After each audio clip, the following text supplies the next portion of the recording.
Supple, JDU कहती है इसके लिए तो सरकार की प्रशंसा की जानी चाहिए। गुरदीप सिंह सप्पल, प्रशंसा की जानी चाहिए, बहुत ईमानदारी के साथ, साफ गोई के साथ आंकड़ों के सामने आके खड़ी हुई है।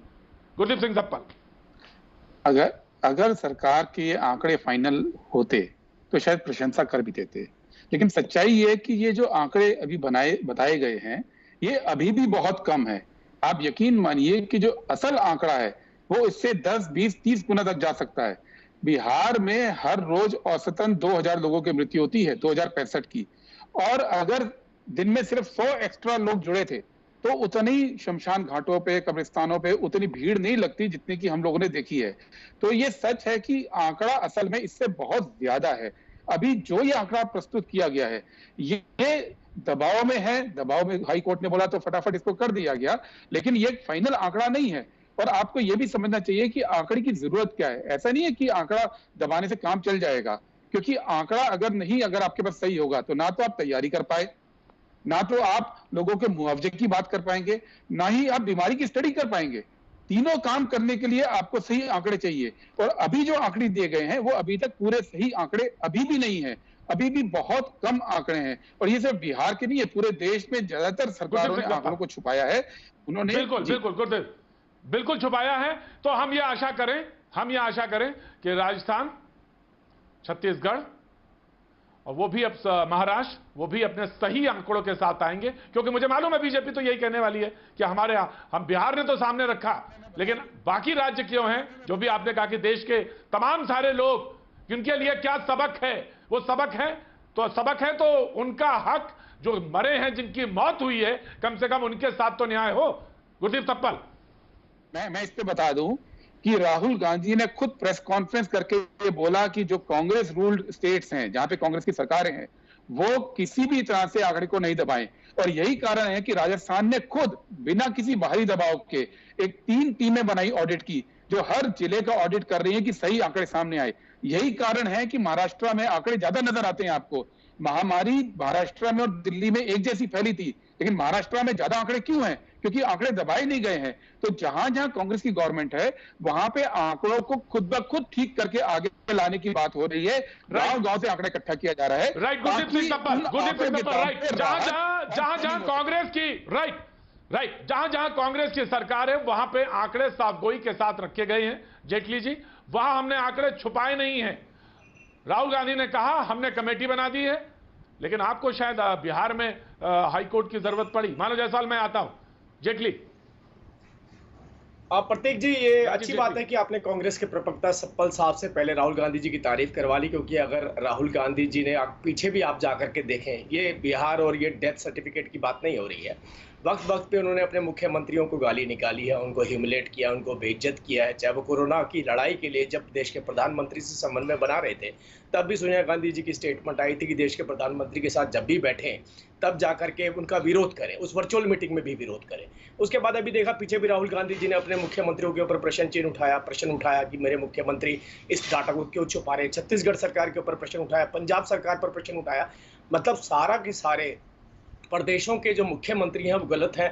कांग्रेस के प्रवक्ता के राहुल गांधी जी का गुणगान करते हैं। कैसा महसूस करते होंगे वो मुख्यमंत्री कि मैं चुना हुआ प्रतिनिधित्व हूँ, मैं चुना हुआ व्यक्ति हूँ, मैं एक प्रदेश का नेतृत्व करता हूँ, मुझे हमेशा मेरे राहुल गांधी गलत बता देते हैं, अपने प्रवक्ताओं को टीवी पर बोलते हैं उनको बेइज्जत करिए। अरे मैं आपके मुख्यमंत्रियों की तरफ से बैठता हूँ यहाँ पर, आपके मुख्यमंत्री अपना अपना योगदान दे रहे हैं। राहुल गांधी जी इतनी नफरत क्यों करते हैं? वो स्टैंड नहीं हो पा रहे, तो इसका मतलब नहीं कि आपके मुख्यमंत्री गलत है। आपके मुख्यमंत्री केंद्र के साथ समन्वय बना के चल रहे हैं, वो बेहतर तरीके से काम करने की कोशिश करते हैं। इसका मतलब आप खड़े नहीं हो पा रहे, देश के प्रधानमंत्री को गाली दें, अपने मुख्यमंत्री को गाली दें और राहुल गांधी जी को बचा करके ले जाए। ऐसा नहीं होता मेरे भाई। वो भी लोग काम कर रहे हैं, उनसे भी गलती होती है। महाराष्ट्र सरकार ने जो डेटा दिया, महाराष्ट्र सरकार एक महीने के बाद राजीव जेटली साहब सफल साहब कुछ कहना चाहते हैं। सफल साहब कुछ कहना चाहते हैं। सरकार ने इस बात को कोट किया। सफल साहब कुछ कहना चाहते हैं। राइट, डेटा अभी आया है। राजीव को कुछ थोड़ा सा रिस्पॉन्स देना चाहते हैं। राइट, थोड़ा सा रिस्पॉन्स देना चाहते हैं। देखिए, आप थोड़ा सा रिस्पॉन्स दे सकें। राजीव जेटली में आ रहा हूं। आप जितनी कोशिश करना चाहें राहुल गांधी को मुद्दा बनाने की, मुद्दा आज कोरोना है और सोनिया गांधी का अब आप एक मिनट पूरी बात सुन लीजिए मेरी। मैं नहीं बोला आपके बीच में, आप मेरी बात सुन लीजिए, आप मेरी बात सुन लीजिए। आप भाई साहब, आप आप राहुल गांधी आप मेरी बात सुन लीजिए तब बोलिएगा, बीच में नहीं, ठीक है ना? बीच में बोलना ठीक नहीं होता है। प्रधानमंत्री को तो गाली आप अगर आप इंटरनेट चलाना जानते हैं, आग्रह कर रहा हूँ कम से कम जेटली जी, थोड़ा सा आप तो देखिए जेटली जी, चैनल में पहले आपने एडिटर आए हैं, उसको आपने संभाला है, आपको पता बेहतर तरीके से पता होगा मेरी बात है कि आपके मुख्यमंत्री बने हैं, अपने मुख्यमंत्री की थोड़ी तो कदर करना चाहिए। एक मिनट जेटली जी, आप मेरी बात सुन लीजिए, ऐसे कोई फायदा तो है नहीं, आपकी बात की जनता तक नहीं जाएगी, ठीक है ना? अगर आप इंटरनेट चलाना जानते हैं, आप गूगल कीजिए, कांग्रेस की संसदीय समिति की बैठक में और वर्किंग कमेटी की बैठक में सोनिया जी का भाषण था, स्पष्ट बोला कि ये लड़ाई वी वर्सेस गवर्नमेंट नहीं है, ये हमारे बनाम कोरोना की है और हम सरकार के साथ है, ना सिर्फ कांग्रेस की गवर्नमेंट तो छोड़ दीजिए, हम बीजेपी की केंद्र की सरकार के साथ है।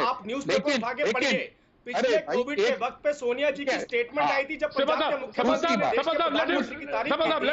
सोनिया गांधी जी ने ये कहा था कि आप वर्चुअल मीटिंग में प्रधानमंत्री का विरोध करें। ये न्यूज़पेपर इंडियन एक्सप्रेस के अंदर उनका स्टेटमेंट आया है, मैं झूठ नहीं बोल रहा हूँ, मैं इसीलिए कह रहा हूँ कि थोड़ा तो देखिए, आप थोड़ी कदर करना सीखिए अपने मुख्यमंत्रियों की। इस कोविड के वक्त पे मैं बोल रहा हूँ, उनमें हजार बुराइयां हो सकती हैं, उनमें हजार बुराइयां होंगी, प्रदेश का नेतृत्व अच्छा नहीं कर रहे होंगे, लेकिन जो केंद्र की गाइडलाइन है उसके हिसाब से जो वो कार्य कर रहे हैं उन्हें करने दीजिए।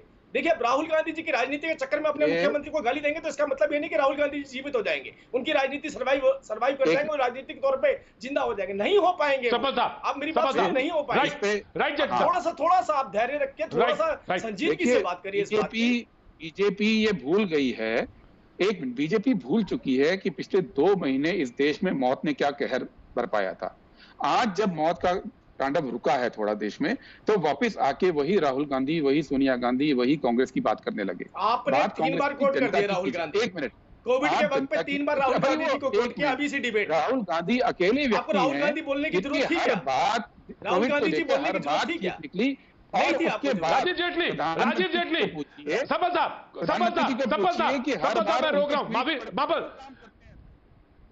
सपल साहब मैं रोक रहा हूं, माफी चाह रहा हूं, माफी मांग रहा हूं आपसे, मैं रोक रहा हूं आपको। राजीव जेटली, आज तो आंकड़ों पे बात हो रही है, राहुल गांधी पे तो बात ही नहीं हो रही है। मैं ये जानना चाहता हूं राहुल गांधी का आप यहां पे जो बात कर रहे हैं, राहुल गांधी का रेफरेंस क्या है, मैं ये जानना चाहता हूं। राजीव जेटली क्लियर करिए, बात तो मौत के आंकड़ों पे हो रही है। सप्पल साहब ने आते ही कोविड डेथ सर्टिफिकेट को नहीं, राहुल गांधी जी को कोट किया, अपने मुख्यमंत्रियों को ये कहते हुए कोट किया कि राहुल गांधी जी ने अपने मुख्यमंत्रियों से कह दिया कि आप झूठ मत बोलिए, आप आंकड़े मत छुपाइए। राहुल गांधी जी ने कह दिया। मैं इसलिए याद दिला रहा था कि पिछली बार कोविड के वक्त पे पिछले साल जब हम संवाद करते थे मुख्यमंत्रियों के साथ, मुख्यमंत्री देश के प्रधानमंत्री की नीतियों की तारीफ करते हुए नजर आते थे। उस वक्त पे सोनिया गांधी जी ने कहा था देश के प्रधानमंत्री का विरोध कीजिए। मैं इसलिए कह रहा हूं कि हमें लगातार शायद वो पिछले वक्त मैं आपके सवाल को उसके बाद थोड़ी सी शर्म आई होगी, लेकिन अभी भी वो मेंटेन किया। राजीव जेटली साहब, मैं आपके सवाल को आसान कर देता हूं। सप्पल साहब, नाउ प्लीज रिप्लाई। छत्तीसगढ़ से जी, राजस्थान से, पंजाब से, बिहार ने तो सूरत देख ली आईने में और देश को दिखा दी।